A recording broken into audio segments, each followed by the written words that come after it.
Afternoon and welcome to our Land Use and Livability Subcommittee. And I'm going to call it to order. And our first order of business is call to the public. And we do have a speaker card. Ash, am I pronouncing that correctly? You can tell me if I blew it. Oh, you got it. I did? Yes. Nice. Yay. Welcome. Thank you for having me. My name is Ash Us. I work at Andre House. I wanted to speak, I just had two particular requests. One, a while back I had collected data and done interviews with 100 people who were unsheltered, and given the priority of this subcommittee, I was wondering if there could be a date in the future where I could present some of that research that speaks to what I learned about people who were unsheltered and why they're unsheltered and some of the things I learned. So that's number one. And then two, another thing I wanted to just bring up, Andre House and the Human Services Campus and other partners have been doing a street cleanup since August. It's been a pilot program, and it's very independent right now, but we were wondering if there were ways we could have a conversation of how we weave that into some of the work that the city is doing with the cleanup, and if we can figure out ways to expand it to go into some of the parks closest to the campus that need some additional help with cleanup related to homelessness. Thank you, because it's called a public and it's not been on the agenda. We can't have a dialogue with you. Yeah. But I'm sure we could get staff to chat with you quickly and maybe we get something set up. Great. Thank you so Thank much you. for being here. Thanks. Okay, that's the only card to call the public. So next is the minutes of the meeting. Move approval. I have a motion. Second. All in favor? Aye. I think the ayes have it. So we have a consent agenda, which is item 2. Move approval. Second. All in favor? Aye. Ayes have it.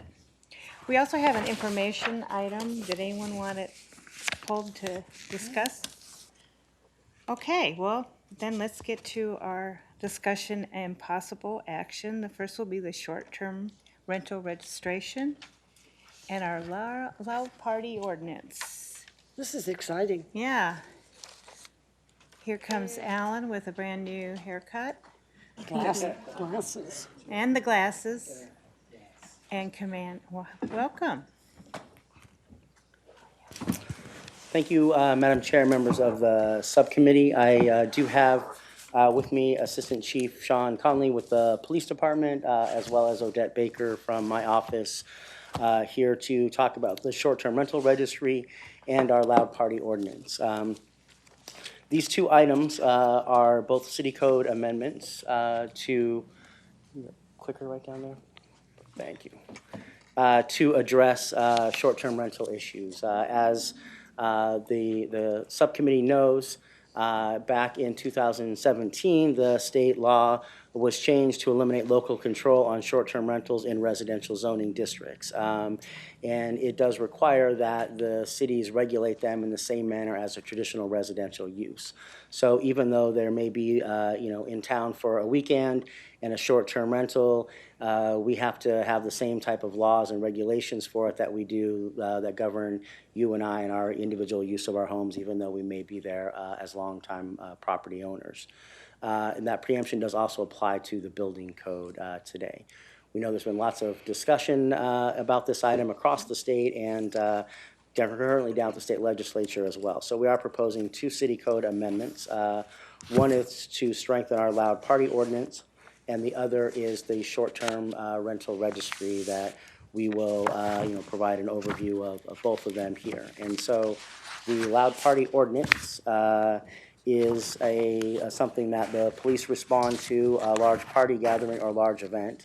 It does apply to a service call by the police for anyone, not just short-term rentals. So if I'm having a loud party at my house and the police are called, then it's an assessment that could be levied against me as well. This ordinance does also define a responsible party, so it makes it clear that the responsible party is ultimately the property owner. The property owner can't claim that the short-term renter is the person who's a responsible, party, and they should be the one to pay for the notice of violation process. And so the other component to this is that it does provide for an escalating incident by way of trying to address the service liability associated with sending the police out to a property multiple times to address an issue that a property owner is not addressing in terms of the disturbances that are happening that the surrounding community is calling up with concerns about.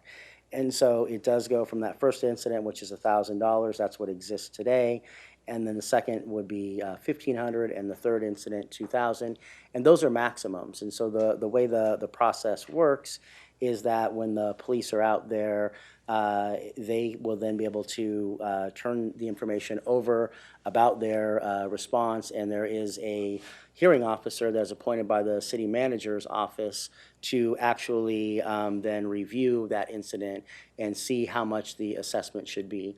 And Assistant Chief Conley can give us some facts on that process that he's put together of what they've done within the last couple of years relative to these types of service calls.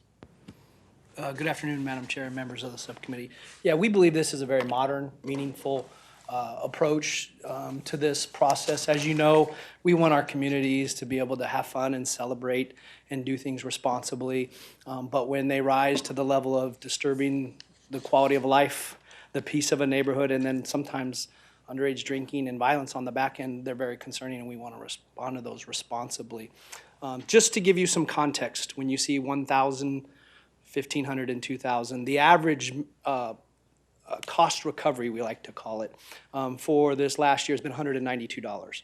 So these are just top-end numbers should we require a significant response to a massive gathering that's going to involve a lot of police response. We've responded to 53,000 calls roughly since 2017.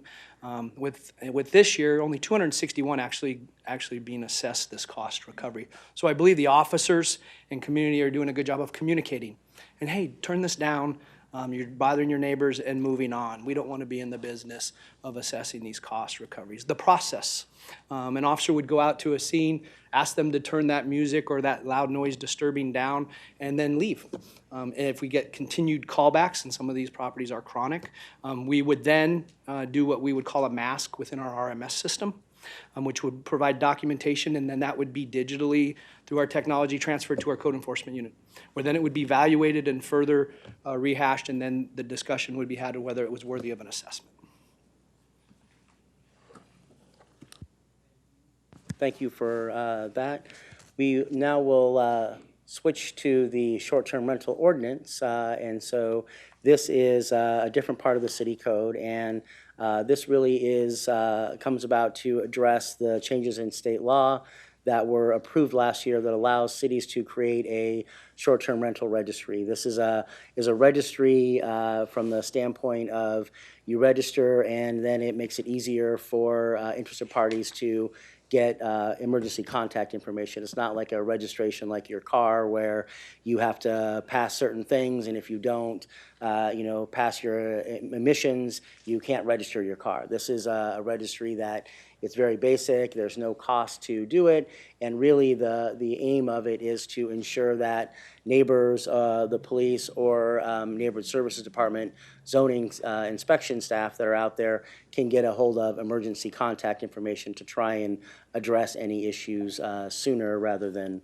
later that may be happening about a short-term rental.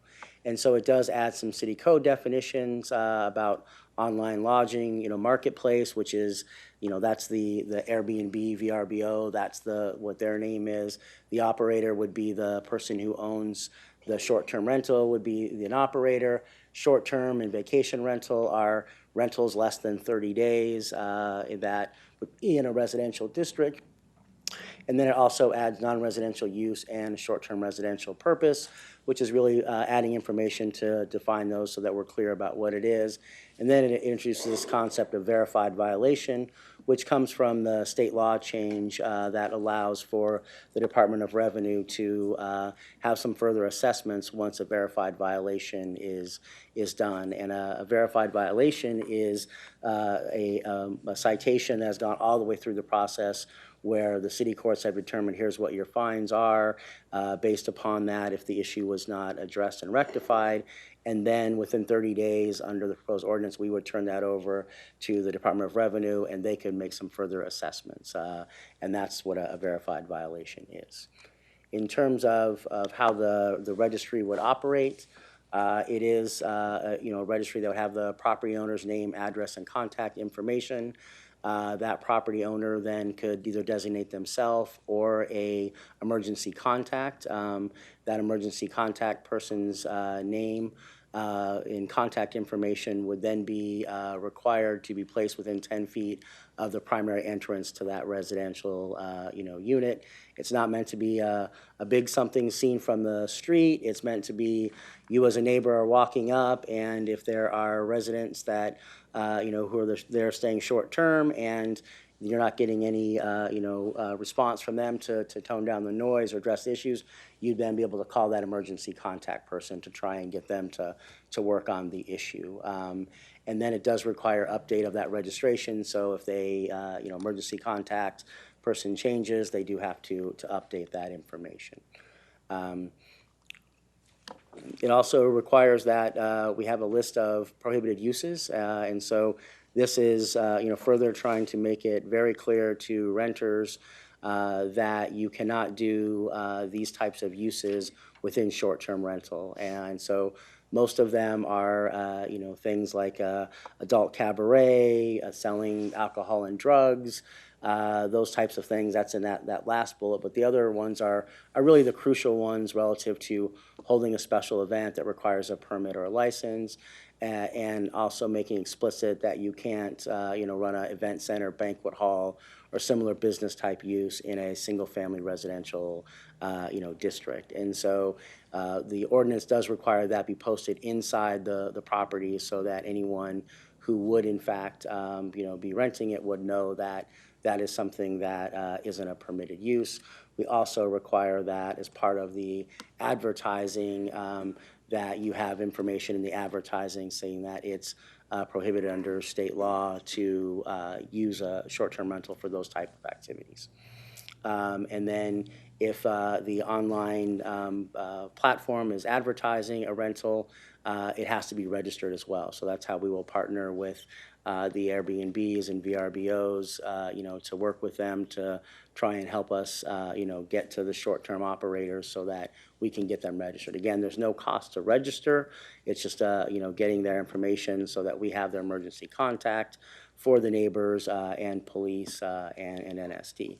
The last point on this slide is that it is a failure for that emergency contact to be at the vacation rental premises if they show up greater than 30 minutes, and that is for police and zoning enforcement. And so there are times when there are some of these larger, events, and as part of that, the police maybe have to clear out everyone, and they need someone to come secure the premises sooner rather than later, so the police are not sitting there.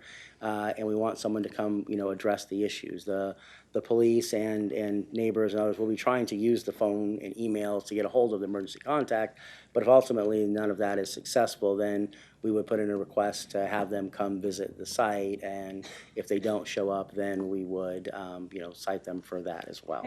Can I ask a question on that? Is 30 minutes really a fair amount of time? The only reason why I ask is my daughter, as you know, just moved to Ahwatukee, and there's no way I could get to her house from my house in 30 minutes. And we're both in the city of Phoenix. It would take me 45 minutes, not speeding, 45 minutes, and I won't speed. So why did we come up with the 30 minutes? I think we came up with 30 minutes from the standpoint of trying to have an emergency contact that is, is someone local, proximate to the area to address the issues that you would get because of the state statute is a premise that these short-term rentals are the same as a long-term rental or a long-term, owner, and you can usually get, an owner to respond to things because they're your owner and your neighbor, and having someone that is really far away, not being able to respond in a timely fashion. And so that was why we came up with 30 minutes, but certainly if the subcommittee, wants to entertain something more, I think staff is open to that, that dialogue and discussion. We have met with Expedia, who represents VRBO, and they have another online platform, and they didn't give us any concrete feedback other than we're listening right now. We'll give you some comments later about it. So I would anticipate others in the industry will have that. We did have a meeting set up with Airbnb, but their one of their key folks was sick and unable to make it, so that's rescheduled for later this week. Okay, I mean, I want to make sure we're protecting the neighborhoods, but in all fairness, we live in a really big sprawling area.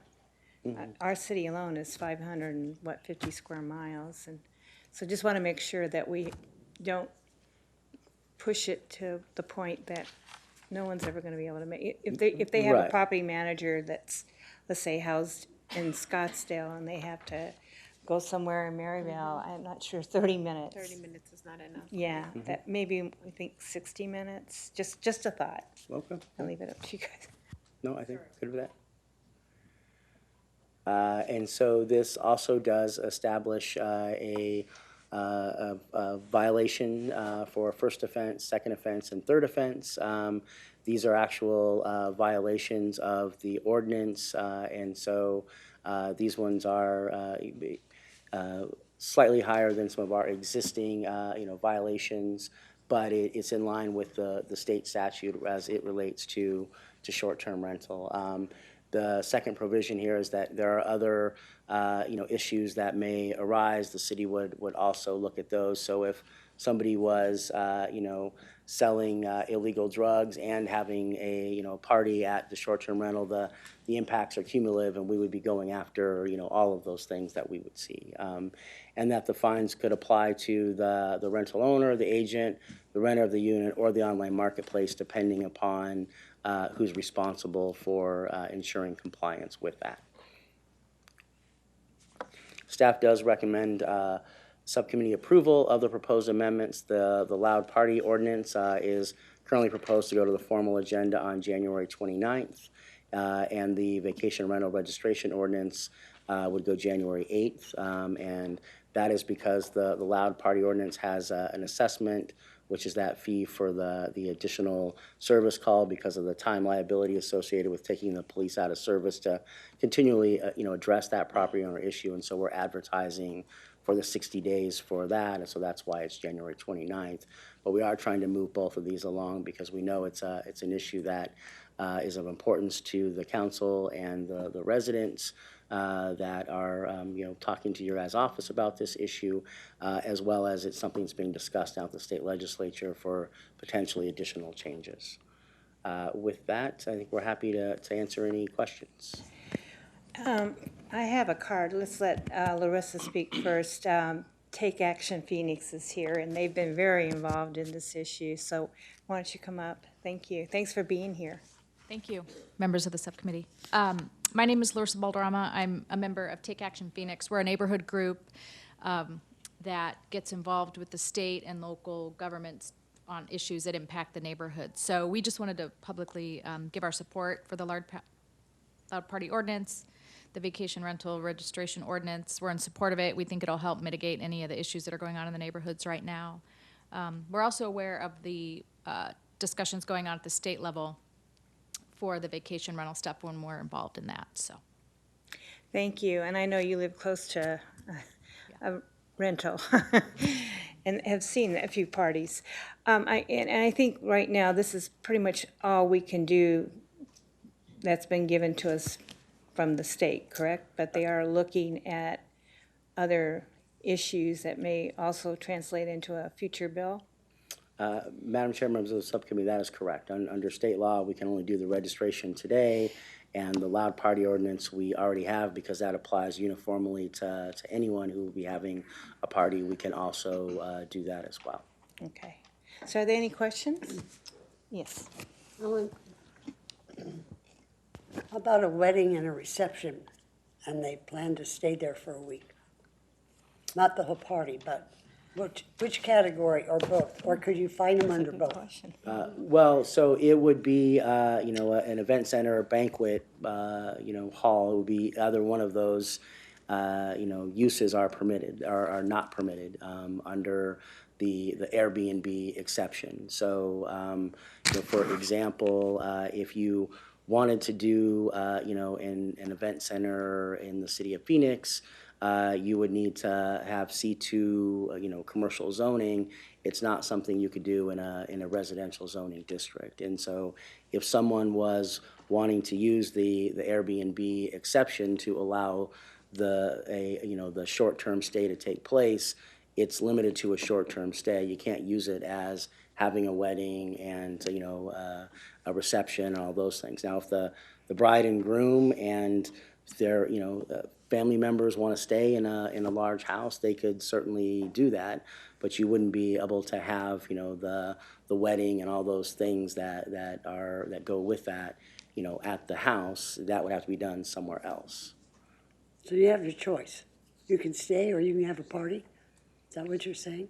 Well, no, you can't have the party. So the allowance under state law is that you have to treat people staying short-term overnight and allow them to stay, in residentially zoned properties, where currently, prior to the state statute change, you had to stay 30 days or greater, in residential. And so it specifically preempts the city from applying zoning rules that would allow for short-term overnight stays. It doesn't preempt the city from saying you can't run a banquet hall out of your house or a wedding event center or anything else like that. There's no exception in the state law that grants them the ability to do that type of use. But a resident today could have a wedding in their house. A resident today could have someone, if they, had a party or whatever at their house, they could certainly, do that. They would not, would be, generally, are they disturbing the peace, those kinds of things, relative to the loud party ordinance. But specifically with this statute, the state law says we can prohibit these items, and that's what we are doing. Okay. I have had the most complaints about weddings and then the party afterwards. Yeah. That has lasted a day or two. So the ambiguity really was that the statute didn't address as much, and you had some enterprising operators, not the platforms, the people who own the homes that were marketing them for event centers and other things. There's one that has built accessory restrooms in the back of the house to address all the people that they're coming, but they are, saying it's a short-term rental, but it says, oh, this is great for large events and gatherings, and that's not what the statute was meant to preempt local control over.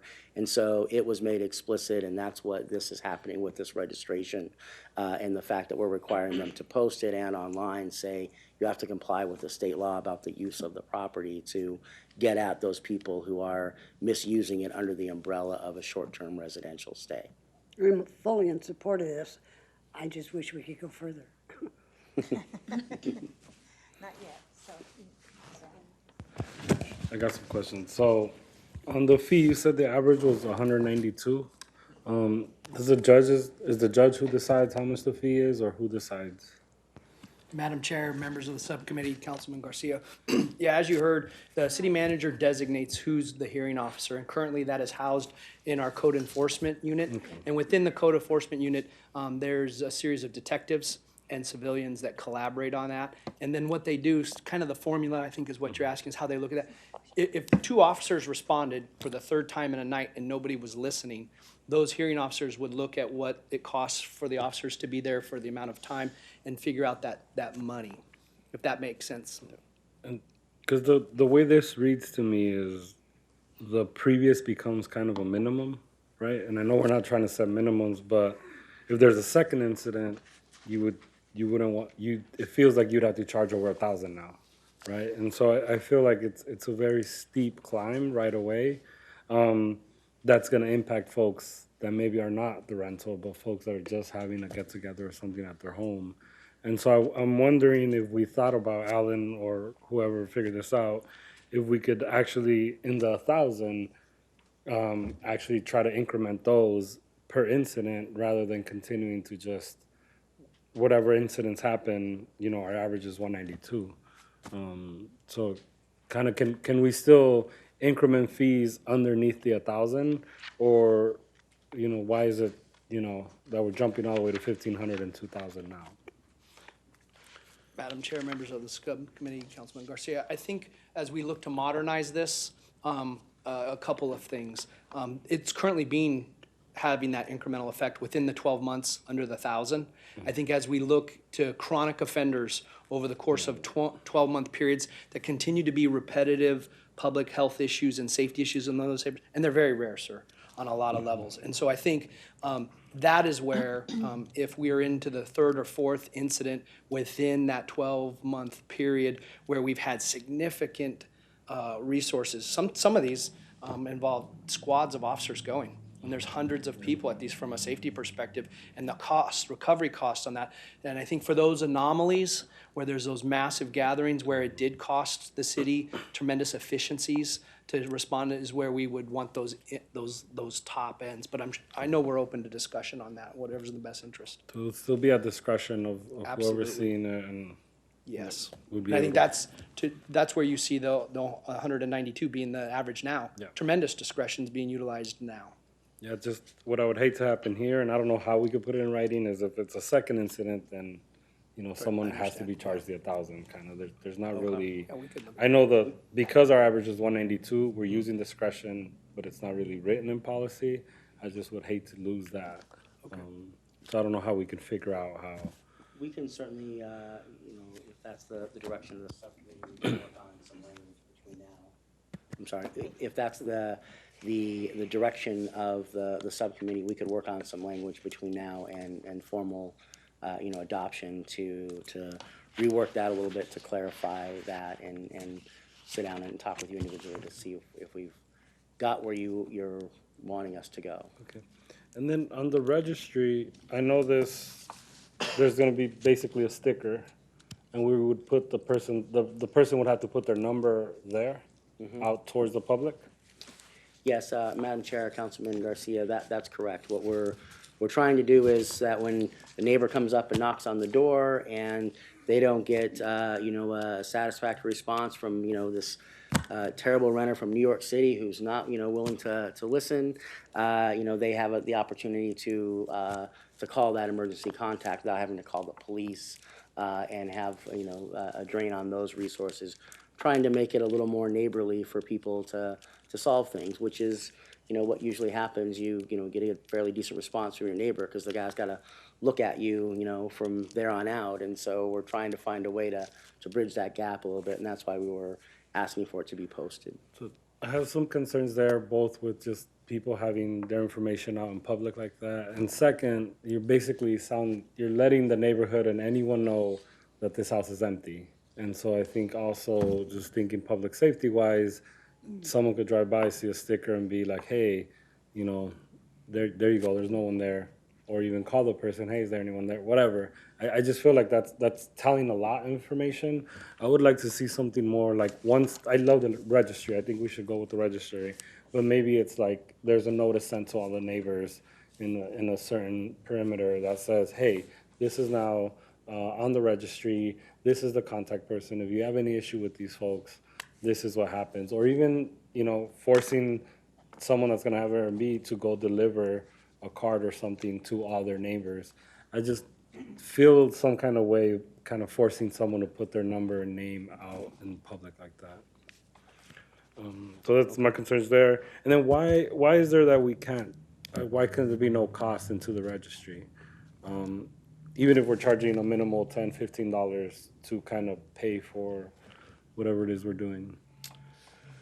Madam Chair, members of the subcommittee, Councilman Garcia, in this particular instance, when staff looked at relative to the preemption language that is in state law that talks about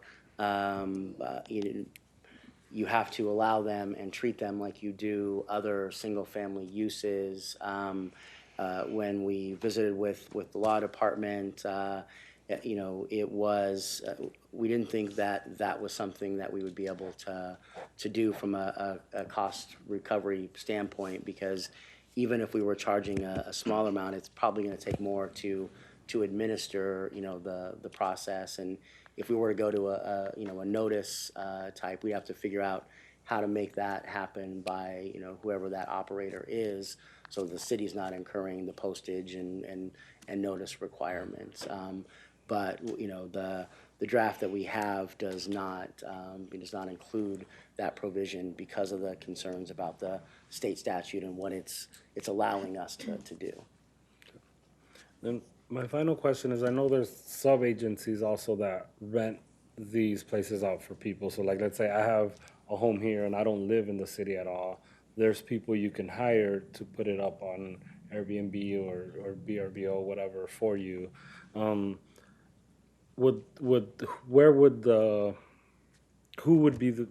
would have to register? The owner of the home, and then how does that all get worked out? The owner would be the responsible party for registering the home. If the owner wants to hire the person who is managing it for them, they could do that and give us that information of, here's the owner's name, contact, that information, and then here would be the emergency contact information. So those are the only real items that we're requiring to be in there at this point.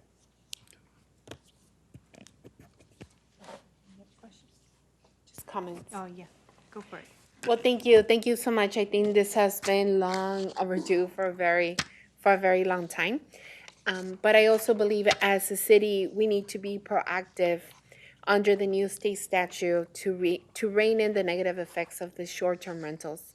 The impact of party houses is huge, especially in my district. I hear about it day in and day out. There's a continual loss of house stock.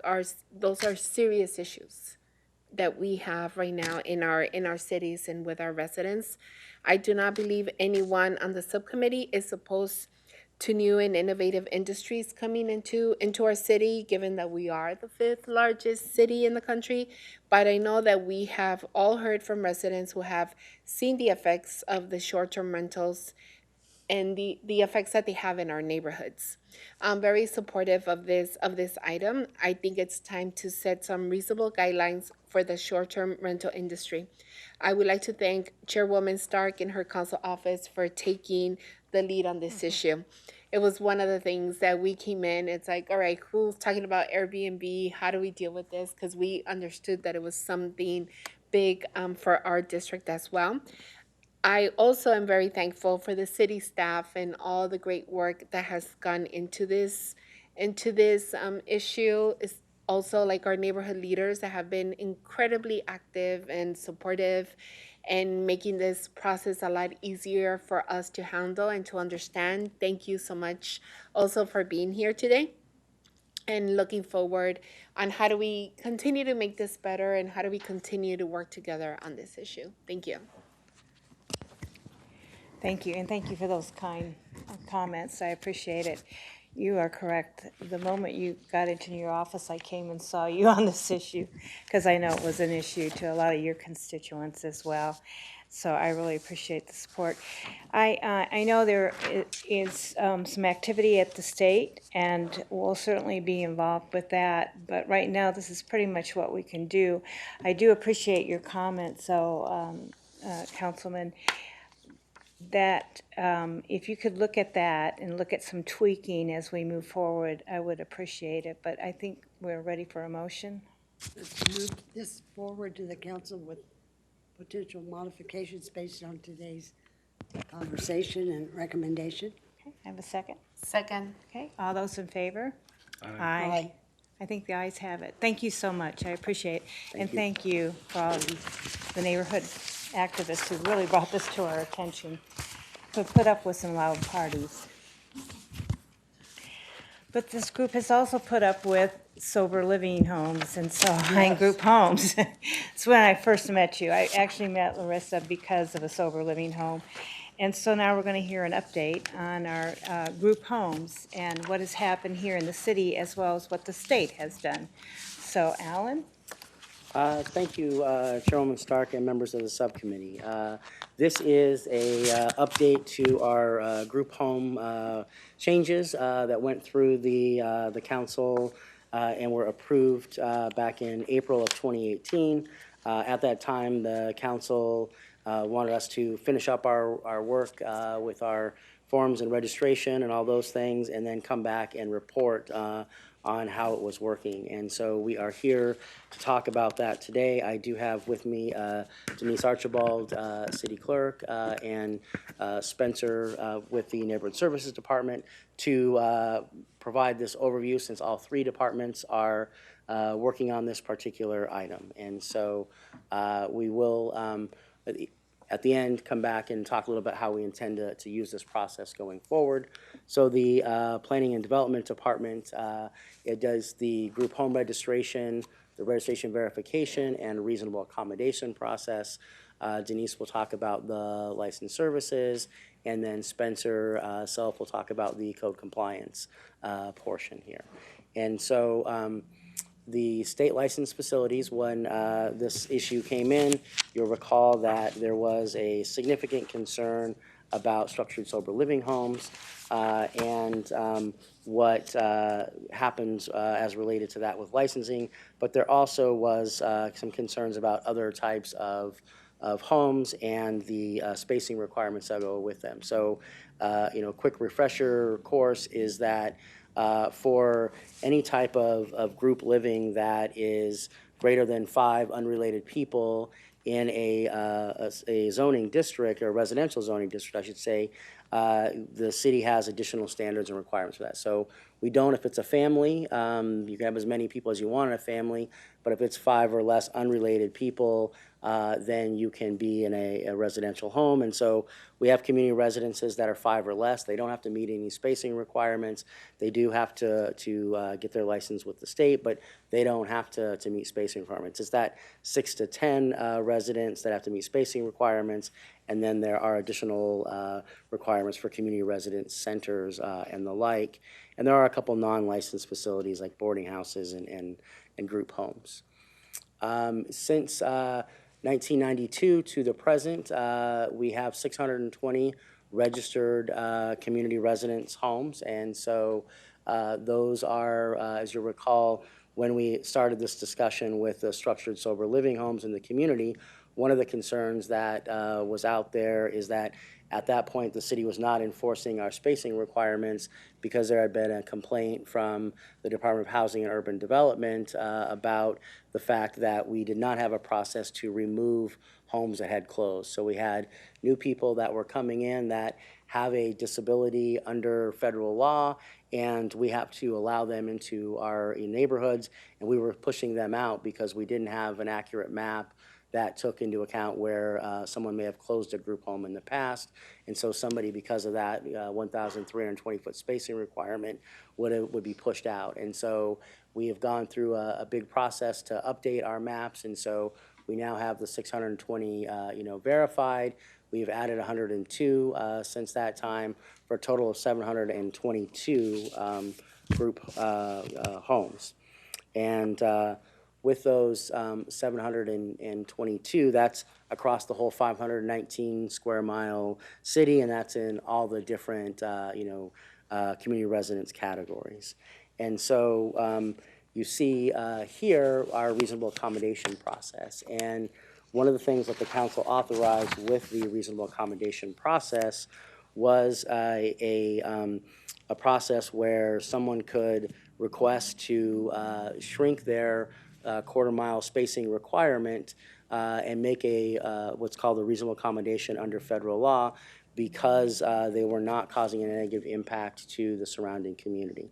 And so the council created what's called the Zoning Disability Accommodation Committee, ZDAC for short, where you see on the last couple of rows there. And so that committee is comprised of the directors for the Planning and Development Department, Neighborhood Services Department, and Equal Opportunity Office, as well as 2 citizen appointees by the city manager, one representing neighborhoods and one representing industry. And we have had a number of those go through the process, and so you see this chart is tabling, we've had 277 that have come in since May when the new ordinance was in effect, approved per the spacing, meaning they met the quarter-mile spacing requirements, were 152, which is really about spacing these out throughout our community, because what you're trying to do is help someone who, if it's a structured sober living home, is trying to regain their life and work through their 12-step process or whatever they're doing. And so you want them to kind of be integrated in a neighborhood so that it's not a cluster of them that are something that hurts the people who are in those homes, as well as neighbors, because they're not, simulating a more normal, typical neighborhood environment. And so when they meet those spacing requirements for us, then that's a very easy, straightforward thing to do. There is some administrative criteria as well that goes with that, where you'll recall this is, if there's a separating feature in that quarter mile, like a canal or a freeway or something that you just draw a circle around, it would be in there, but for all intents and purposes, it's really not part of the neighborhood because it's on the other side of a freeway or something like that. And then you see the ones that actually the zoning disability accommodation approved were 28, and we denied 5 of those ones that came in through that process. And so with that, I will turn over to Denise to talk about the licensing process. Madam Chair, members of the subcommittee, as you may remember, the city licensing program related to structured sober living was approved by the City Council effective July 2018, and it was for only structured sober living homes in particular, and 18 managers and 8 homes were licensed during this time. After that, then the city was preempted by state law, a state law that passed in 2018 and with an effective date in September of 2019 was passed, essentially preempting the city to license structured sober living homes. And so now the Arizona Department of Health Services is now the licensing authority for sober living homes at this point in time. And so since the city's authority for licensing structured sober living homes has now been repealed through the state law, then in January of 2020, then we plan to come back to the full city council as well to repeal the city code to conform with that new state requirement presented for city council. The new licensing program with the state, their definition is a little bit broader, and so it is expected that more homes will actually be licensed through the state licensing program than what we're licensed with the city. Did we send the state a list of everyone that we had?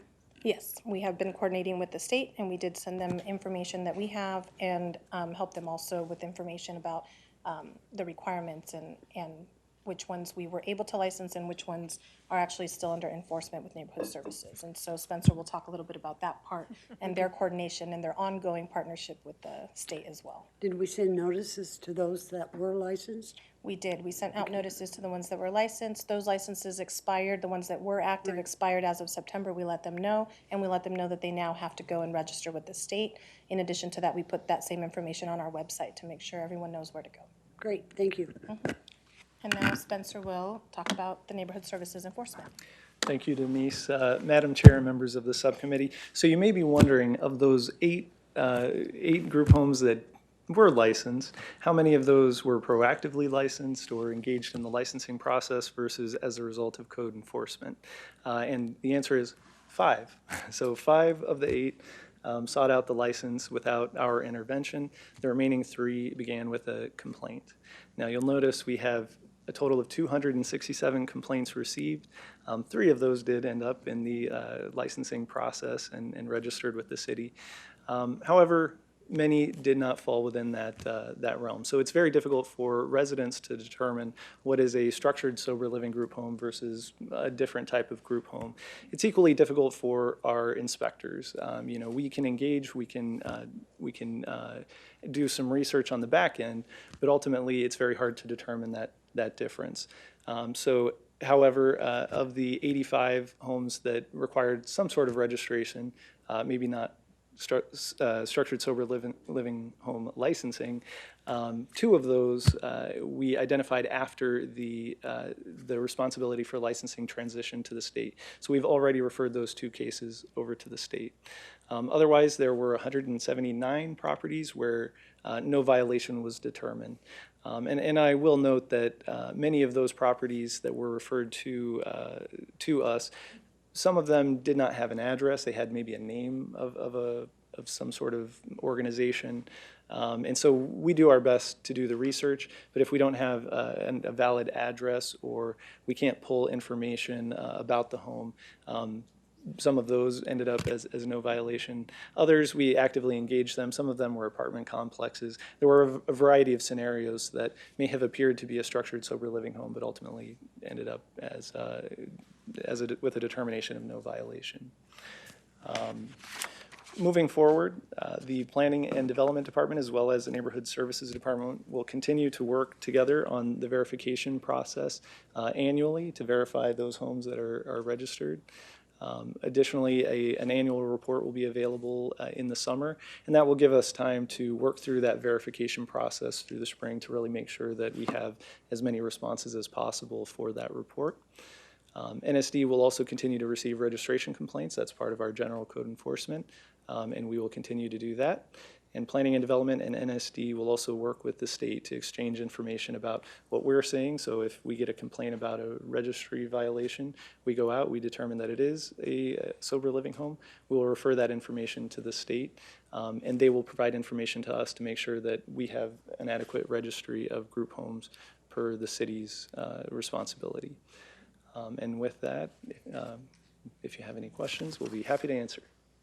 I just want to make a comment. I really thank staff for all you did on this. This is really a complex issue, especially the issue of sober living homes, and I'm so glad that the state took it on as a statewide issue, because it's not just about protecting neighborhoods, it's about protecting the people that are in those homes recovering. And I thought they did a splendid job, and I know they got a lot of help from our residents. They went down to the state, they testified. I was very appreciative of that. But I also want to thank Paul Lee. He's kind of the unsung hero, because he's the one that makes sure that we abide by the American Disabilities Act and the Federal Fair Housing Act. So you kind of kept us in check as we went through this process, so a special thanks to Paul. And we do have a speaker, Larissa, who I met because she had a sober living home adjacent to her house. She got very active and she became a member of Take Action Phoenix, and now I've got her on Paradise Valley Village. I'm going to just keep her busy. I also found out she went to the same high school as you did, Tony, so yes. Shadow Mountain. Neighbors. Different but years, I thank think. you, and thank you for being here, Larissa. Thank you. So, as Councilwoman Stark, members of the committee, mentioned, Take Action Phoenix history with this issue goes way back to the start. We were involved in bringing the issue to attention and, working to get the licensing in place. So we're very grateful as well for all the work the city has done in this. And we realize that the city is limited by elements of the state law governing the licensing of the sober living homes.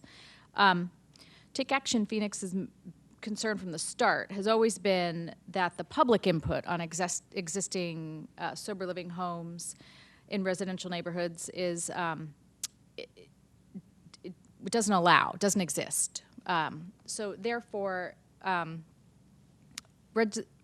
it's critical to understand the impact that these homes are having, and really the only way to do that is to have public input from neighborhoods saying this home is or is not having an impact on the street. And so city staff, state staff isn't going to know that without some opportunity for public input. And so the state law currently prohibits public notification of the addresses, which is interesting because keeping locations of sober living homes private is inconsistent with other vulnerable populations, which are openly made public on, for example, the ADHS website. And so Take Action Phoenix is very concerned that there is no opportunity for public input in regards to the sober living home locations. So we would like to see some city support pushing back towards the state to get something changed in the law at that level, so that opportunity for public input about existing impact in the neighborhoods of those types of residents can be put forth. Those are all my comments. Thank you very much. Does anyone have any comments? Yes. Councilwoman. Yes, well, thank you so much for all the work that you guys do, right? I think also the VIP Coalition, I know that Jeff Spellman is not here today. I don't know where he's at, but I want to thank Linda, I want to thank Pam, the VIP Coalition, for all the work that you guys have put into this. I'm not sure exactly how the city would run without our neighborhood leaders and telling us this is what you guys need to work on. Definitely the partnership with the state has been key as well. I think I just got to say, like, if it weren't for the neighborhood leaders, I don't know how closely we'd be working with our state friends. So thank you as well for bringing us together and understanding that the city issues and the state issues impact our neighborhoods so much. And I know that this is a very, very, interesting issue, right? Because as much as we need the services, as much as we need to take care of folks that are inside these homes, like, we also need to walk that thin line between taking care of them and making sure that our neighborhoods are safe. I think that's incredibly important. I also believe that we need to continue to ensure that the group owners are responsive to our neighbors. I just cannot express that enough. We have that responsibility to our residents. We have the responsibility to our city and to everyone. And I think if we continue to collaborate together, we continue to work together here at the city, together with the state, I think we will continue to bring great solutions to the city of Phoenix. So thank you once again for being here today. Any other comments? Okay, well, thank you so much. I appreciate. Madam Chairman of the subcommittee, I'd also like to thank Dawn Gingrich of the Law Department, because she's provided I didn't see her here. a Oh, lot I'm of sorry. I work. was looking over there and I didn't see you, Don. I apologize. Because I would- it's a complicated issue. I would agree. Her and Paul have been doing yeoman's work on Yeah. these issues. Thank you. Thank you.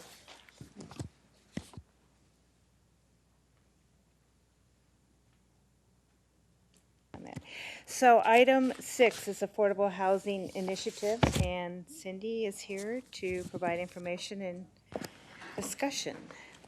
Thank So you. before we move on, I think we forgot to thank someone else, Wally Graham, right? Oh, Want yeah, to say Wally. thank you as right. well for that, for all the work and everything that you've done on this issue as Wally. well.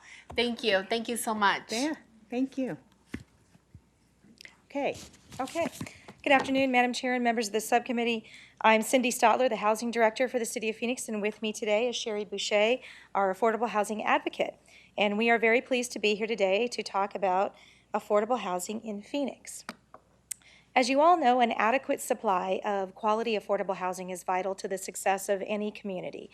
And it seems lately we've been reading and hearing about housing shortages in cities across the nation, and Phoenix is no exception to that.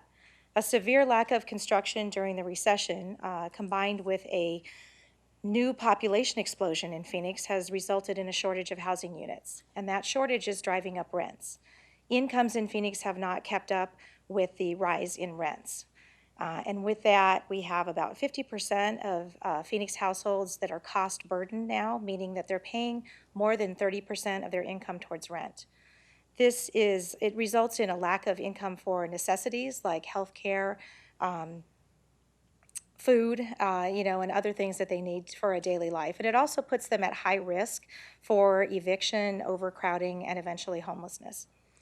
So we are grateful to the mayor and the council for recognizing this issue and providing us with the resources we need to begin to address this housing shortage. The Affordable Housing Initiative we're presenting today will provide a comprehensive study of the need in our community and also provide council with some policy recommendations to increase and incentivize the number of affordable housing units in the city of Phoenix. So at this point, I will turn it over to Sherry to review the details of the initiative. Madam Chair, members of the subcommittee, thank you for your time today. The Affordable Housing Initiative has 5 primary goals. The first goal is to identify our housing need within the city of Phoenix. We want to define what affordable housing is, look to identify the demographics of our community, and identify the number of affordable housing units. The second goal is to create a comprehensive list of our affordable housing stock. We'll be looking at our internal resources as well as external resources with our co-developer partners, our nonprofit partners, and for-profit partners, and those that are naturally occurring within the city of Phoenix.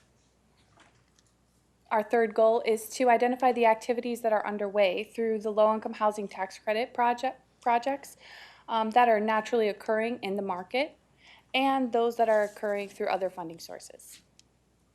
Our fourth goal will be to look at future development sites through city-owned parcels that can be utilized for redevelopment opportunities of affordable housing. And then our final goal is to create policy recommendations. We'll be researching other cities and programs, identifying successful policies within those cities, and looking at our state laws and regulations and how they're affecting affordable housing today. Right now, we're in our initial phase of our outreach. So we're meeting with a lot of stakeholders and asking them these questions. So what types of incentives would help you create more affordable housing in our community? What are your current barriers? And how can we create policies that will overcome those barriers? Here's our timeline. To identify our housing need, we'll be looking at December, our housing stock in January, policy research in February, and community engagement to discuss with our stakeholders again our housing need, housing stock, and policy research, and final recommendations in May. Our next steps are to finalize our housing needs assessment, then conduct our policy research, bring our policy suggestions back to our stakeholders, and then come back to our subcommittee and city council for our final policy recommendations. Thank you. So, any comments? Yes, Councilman? I think this is great. I just want to encourage the participation of some of the nonprofits. I know there's a bunch of stuff that's already out there. And then I know that it's not like we have an official ad hoc or anything, but I think just kind of formalizing a little bit more around the stakeholders. I think it'd be good to figure out some sort of public discussion or something that we can participate in to hear from stakeholders. Yes, ma'am? Yeah, I mean, I think also adding, I mean, as much as we keep hearing that a lot of people's income is going into housing, it's also going into, especially for young families, it's going into childcare. And I think, you know, we need to figure out how do we combine, you know, like whether it's through an ad hoc, however we're going to do this, is how do we incorporate childcare for these families as well? Like if there's a way to make some sort of combination, because as much as people are putting in money into the rent every month, they're also putting a lot of that money into childcare. So figure out a way, how do we put it together? How do we get these units to be comprehensive, right? And making sure that we're able to meet a lot of these needs now that we have this opportunity. So incredibly supportive of this program. I understand the need for it, but definitely wanting to figure that piece out as well. And I also, if you could, since we had short-term rentals on today, that, as you know, in Sedona, it's caused a real problem with regards to housing for people that actually live and work in Sedona. So maybe if you could look at some of these phenomenons that are going on today and how they may impact our affordable housing as well. I heard that recently an apartment complex was bought out by a company that wants to do short-term rental. They took away a lot of good housing stock. So I'd be interested in what you find out about that. Maybe that has some kind of policy implications. And then when you're working and looking at state legislation, will you keep us apprised of any bills that might be introduced to help tenants. Right now, it's pretty easy to kick out someone renting without any provisions. I'd like to make sure we're monitoring that, because I think that's really important as well. So we're just giving you a laundry list here today. You have anything to add? No, I think you covered a lot. Okay. Anything else? Yes, Councilman? I think if in February at some point we're in the policy, I'd love to be a part of the conversation. One thing I've been looking at is this anti-discrimination policy with people that have vouchers. And so definitely want to put that out there as something. And then just look at what other places are doing in other parts of the country. Anything else? Well, we're excited to have you, and I can't wait to see what you have to report back to us. So thank you so much. Thank you. Thank you. So next on our agenda is call to the public, and we don't have any other cards. Does anyone want to see any future agenda items? Yes? Do you have one? Yeah, I drove by the campus recently and saw a lot of tents and happened to drive by on a Wednesday when our folks were cleaning up. I just would want to get an update on how things are going around the campus and how Phoenix Cares is working around the campus. And, you know, as we continue to figure that out, I think it'd be good to get an update. Yeah, I think that's great, especially since we had a speaker today that was talking a little bit about that. So yes, that's a great ad. Anything else? Okay, then we are adjourned. Thank you. Thank you.